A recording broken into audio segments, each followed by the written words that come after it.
Hello,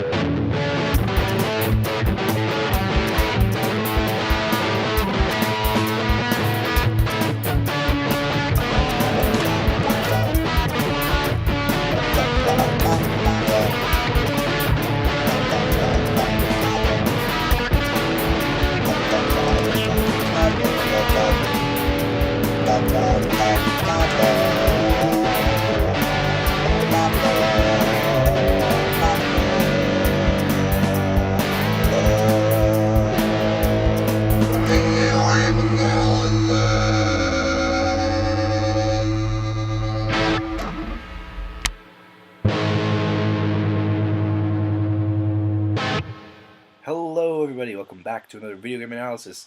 I found a new excuse to wear this hat because today we're talking about Mario again within the series. Because there's a question I want to raise. There are two Super Mario Bros. 2 games, as many people already probably know. Which is the real one? It's something I wanted to take a look into for a while. And the more I learn about each game individually in their history within Mario, the more I get confused on which one really is. So let's just get right to it, because curiosity is getting the best. So honestly, did the Mario series really need any introduction? But I just gotta point this out. Look, Super Mario Lost Levels, Super Mario Bros. 2. Now this is something we've seen here in America as the Lost Levels. But that actually is also known as Super Mario Bros. 2, but we'll get to that. The first Super Mario Bros. Game was such a blockbuster hit. It was a launch title for the NES, and after the crash of '83, this was the game that pretty much was responsible for helping bring the market back, and it went on, and this game went on to having many sequels like both the Mario Brothers 2 games. And I'm here today to pose the question: which one's the real one? Because we have one in America and we have one in Japan, and each one of those two countries and have a different idea of what it is. I'm actually really curious of what Europe thinks of this situation, because I never really found out anything about that. But we'll see when we burn that bridge, I'm playing these off the Super Mario Brothers Deluxe Collection, where they made all the original games into the Super Mario Bros. Worlds graphics. Looks very nice, you know. Yeah. So let's move on, and we're going to talk about each game and each situation that went around it. So I just want to start with the first Mario Bros. 2 that came out chronologically, the Japanese Mario Bros. 2. We're going to explain how it came about and why didn't it come to America to be another Super Mario Bros. 2. Because Mario is just as popular in the United States as it is in Japan, especially during the NES days. So let's just look into the idea of why, and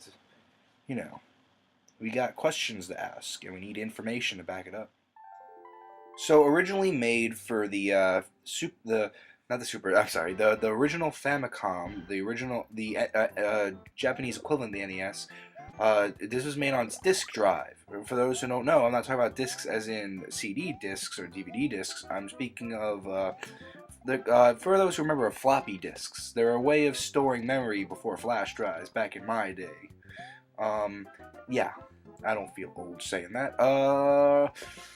How it would work was, it's kind of similar to how downloads work today. You were able to buy a game on this disc and play it in an attachment you put underneath the Famicom. And what would happen is, you can put a lot more. People who made NES games were able to put a lot more memory into it, and they were able to do a lot more. And there's a lot of unreleased stuff because of it. This was one of those games. A lot more content, a lot more to do. And the idea here is, also the discs. If you wanted to, you can. If you don't want to keep the game anymore, you can replace the game on the same discs. That was pretty cool at the time. But yeah, this game is significantly harder than the original. I actually have a little. We'll skip cut to the 8-bit versions. I have a little, a comparison video to the two. and it's just incredibly difficult. Um, the idea was when this game was made was they didn't have much ideas for what to do for a Mario sequel. So what happened was they made a game that set the difficulty to the point after the game was after the first Mario Brothers game was beaten. So the people got really good at Mario Brothers 1 would have to do a new challenge. But the idea was bringing it to America was that the game was too difficult and the game was too similar to the first Mario Brothers, they felt. So what happened was they didn't release it here, and they had a new project, and another Mario Brothers 2. And you know what? The arguments for this game is this came out first, and this game is very true to the first one. And like, is this the first one, or is it not? That's just something I really want to know. But yeah, let's move on. So there you have it. That's pretty much the whole basic idea with it. The Japanese version. I mean, it's not much to say. It was let's get a sequel out. Let's get it done. So they did. They made some new textures and they made it much more difficult. So basically, that was out. It didn't come to America, so they reskinned a game called Doki Doki Panic. I'll explain that, and they used that as the new Mario Brothers 2, and a lot of people wouldn't think it was the sequel because of that reason, but you can't just rule that out quickly because there's a few things you should probably know first, which let's get to now. Okay, so here is the Super Mario Brothers USA, or here Super Mario Brothers 2 here in America. Now here's where my questions get off, because the more I learn about this game, the more I'm not sure of which is the true Mario sequel. Because, yes, the Japanese version came out first, and yes, it's much more true to the formula. This is a completely different formula. The idea was, here's some facts that make me iffy on which game is which. I don't really have an answer for this question I'm raising today, but I just want to raise the question. See, the original game was this game's engine was being worked on by Miyamoto for Mario Brothers 2, because you got to remember, this game had no set formula like it does today. It was a completely different idea. So what happened was, it never really came to be. Well, what they did was they used this engine for a game called Doki Doki Panic, which is really becoming more common knowledge in the States nowadays. After all the people who looked into it, Doki Doki Panic was I think it was a show or something in Japan, whatever it was, and the game used all 4 of the characters, which each had their own set of abilities, which has been reskinned and replaced by the Mario crew: Mario, Luigi, Princess Peach, and Toad. See, each character has their own sets of abilities, and they're more suited for different levels than others. Now, at first, I think I have expressed this in my channel in the past. I said I didn't like this game, and I don't know. I can't say it's starting to grow on me because I'm still not a huge fan, but I like the Game Boy Advance remake a lot more. But it's starting. I'm starting to understand how the game is played, and I'm starting to see the enjoyment value of the game. So what happened was they reskinned and they brought it to the States for the reasons I've explained them in the Japanese game. So this is also called Mario Brothers 2, which Japan got a little later as Mario Brothers USA. And this game, despite the fact that it's not really truly a Mario game, well, that's debatable.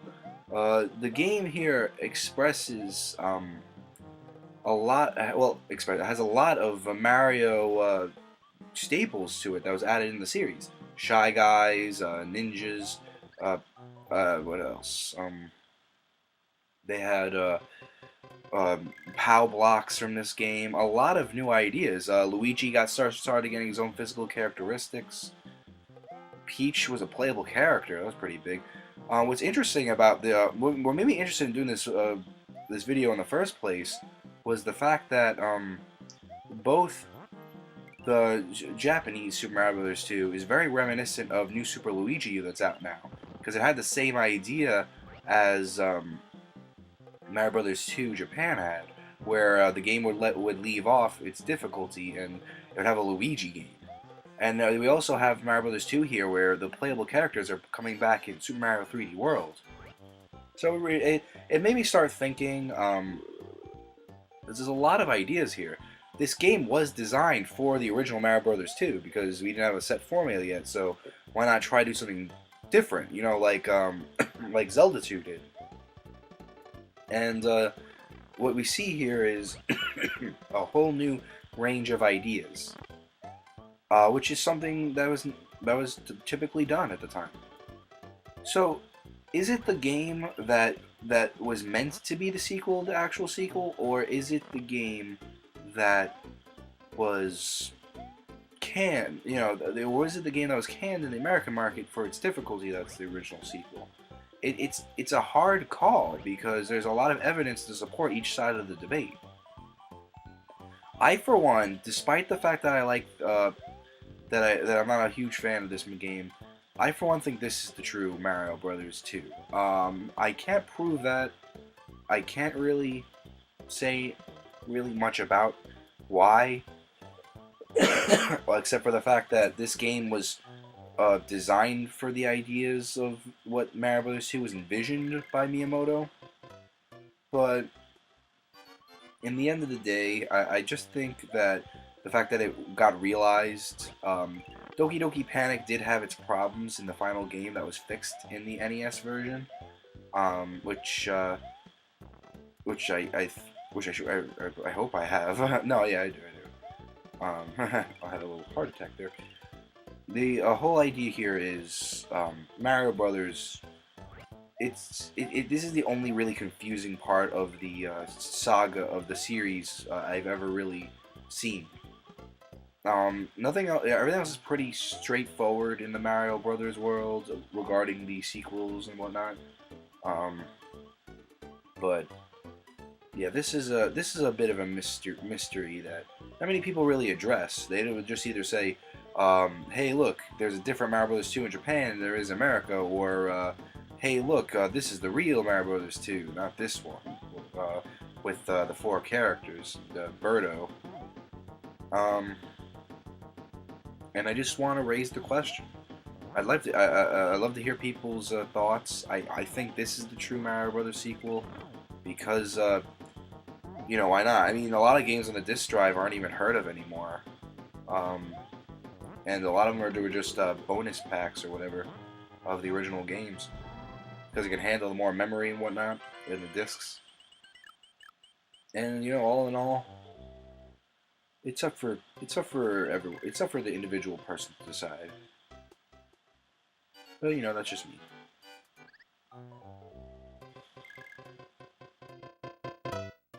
Well, thank you guys as always. As always, it's a lot of fun. Next time, I want to look into do a little character analysis on the Okami franchise, but not a character that you'd expect. I want to look into one of the not Amaterasu or even Chibi-Tarasu. I want to look into the character of Isu because I find him a very interesting character. And you know what? Yeah, that's pretty much it. Let's talk about it next time. So yeah, thanks for watching, and I'll see you next time.